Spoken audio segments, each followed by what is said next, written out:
En Égypte, l'armée formalise sa présence dans la conquête du pouvoir. Le Parlement a adopté une loi autorisant les militaires à se présenter à toutes les élections. Ils étaient tenus jusque-là au droit de réserve. 5 hauts responsables d'un des principaux partis d'opposition Oromo en Éthiopie ont été arrêtés. Leur interpellation fait suite aux violences en cours dans le pays. 166 personnes ont déjà été tuées. Et puis, le Kenya rouvre ses frontières aériennes dès le 1er août prochain. Une décision qui entre dans le cadre de la levée progressive des mesures prises dans le cadre de la pandémie du coronavirus.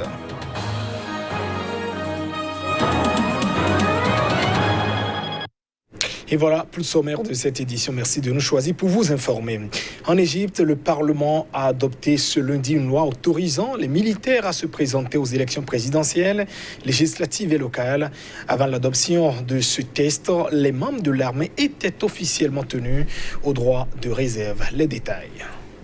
Le Parlement égyptien a adopté ce lundi une loi autorisant les militaires jusqu'alors interdits d'exercer une activité politique à se présenter aux élections présidentielles, législatives et locales.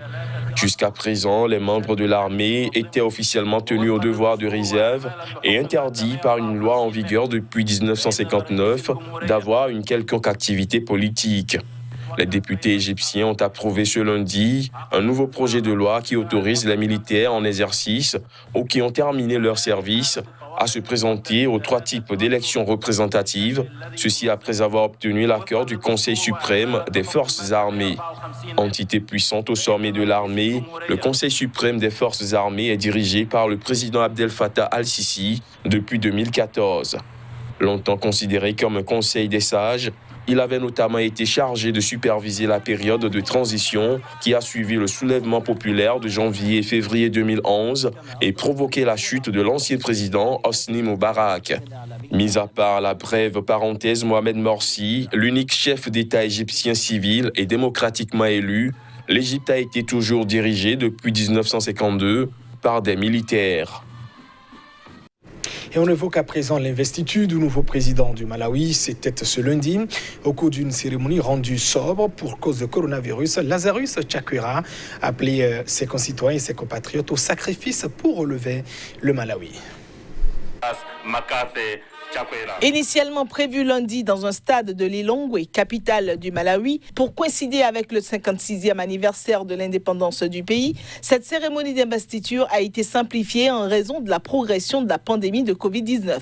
Notifions au passage que le dernier bilan officiel fait état de 1742 cas de contamination, dont 19 mortels. Chef de l'opposition, Lazarus Chakwera, un ancien pasteur évangéliste de 65 ans, a remporté l'élection du 23 juin avec 58,57% des suffrages.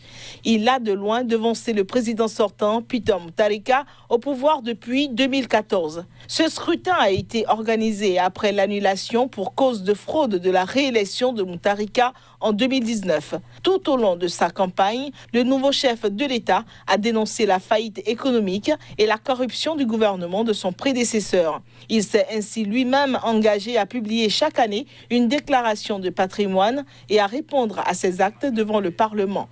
Ce lundi, devant une cinquantaine d'invités à peine, il a martelé qu'avant de commencer la reconstruction, il va falloir nettoyer les ruines de la corruption, de la paresse, de la dépendance envers les donateurs, du manque de professionnalisme ou de l'incompétence. Et ces interpellations en Éthiopie à présent, 5 hauts responsables d'un des principaux partis d'opposition Oromo ont été arrêtés depuis les violences qui ont fait 166 morts la semaine dernière. Ces violences ont en effet déclenché de nombreuses arrestations, notamment parmi les voix critiques au régime. Le président du parti Front de Libération Oromo, Daoud Ibsa, a indiqué ce lundi que 5 cadres du parti, dont 2 conseillers politiques, avaient été arrêtés ces derniers jours par les forces de sécurité à Addis Abeba. Le leader du parti d'opposition Oromo dit ne pas savoir pourquoi ils ont été appréhendés. Il faut dire que ces opposants ont été arrêtés depuis les violences qui ont fait 166 morts la semaine dernière. La capitale éthiopienne Addis Abeba et la région Oromia qui l'entoure ont été la semaine dernière le théâtre de la pire flambée de violence depuis l'arrivée au pouvoir du Premier ministre Abiy Ahmed en 2018. Ces violences ont été déclenchées par le meurtre du très populaire chanteur Hachalu Hundessa, abattu de plusieurs balles par des inconnus à Addis Abeba. Le Premier ministre Abiy Ahmed avait levé l'interdiction qui pesait sur le parti OLF peu après avoir pris ses fonctions en 2018. Mais selon le président de la formation politique, cette mesure n'a pas empêché depuis l'arrestation de hauts responsables du parti, dont certains ont passé jusqu'à plusieurs mois en détention sans finalement être jugés. L'OLF n'est pas la seule formation politique à avoir été ciblée ces derniers jours. Deux autres figures d'opposition, Oromo, Jawar Mohamed et Bekele Gerba, ont été également arrêtés la semaine dernière, ainsi qu'un détracteur de longue date du gouvernement, Eskender Nega. Des hommes armés ont tué fin juin 8 ouvriers d'une entreprise privée de BTP. Cette entreprise travaillait pour le groupe français Total sur un projet gazier de plusieurs milliards de dollars dans le nord du Mozambique. L'annonce de ces décès a été faite dimanche par l'employeur. Le samedi 27 juin, un véhicule appartenant à Phoenix Construction a été attaqué par 5 rebelles à environ 4 km au nord de Mocimboa da Praia, dans la province de Cabo Delgado, a précisé dans un communiqué Phoenix Construction Service LDA, un sous-traitant du géant pétrolier français Total. Les 5 agresseurs portaient des uniformes similaires à ceux des forces gouvernementales. 3 des 14 occupants du véhicule attaqué ont survécu et 3 sont portés disparus. L'attaque est survenue à une 50aine de kilomètres du site de Total LNG à Palma. Le même jour, des militants islamistes ont attaqué et occupé temporairement la petite ville de Mocimboa da Praia pour la deuxième fois cette année, provoquant un exode massif des habitants de la ville. Le nord du Mozambique est le théâtre depuis 2017 d'une insurrection djihadiste qui a fait 1 millier de morts et entravé le développement de l'exploitation de ces réserves de gaz offshore. Les attaques d'ouvriers travaillant sur les projets de développement de gaz naturel liquéfié avaient pourtant été rares jusqu'à présent. Les attaques dans cette région ont déjà fait au moins 1300 morts selon une ONG implantée dans le pays. Pour rappel, en mai, l'ONU a estimé le nombre de déplacés dus aux attaques à au moins 210 000. En dépit des troubles dans la région, Total a affirmé qu'il irait de l'avant avec son projet gazier de 23 milliards de dollars. Le Kenya reprendra ses vols internationaux et nationaux dès le 1er août prochain. C'est dans le cadre d'une levée progressive des mesures de lutte contre la pandémie du coronavirus. Une annonce faite par le président Uhuru Kenyatta dans un contexte où le virus ne cesse de progresser dans son pays. Le trafic aérien à l'intérieur et vers l'extérieur du territoire kényan reprendra de manière effective le 1er août prochain. C'est ce qu'a affirmé le président Uhuru Kenyatta lors d'un discours diffusé en direct par plusieurs chaînes de télévision.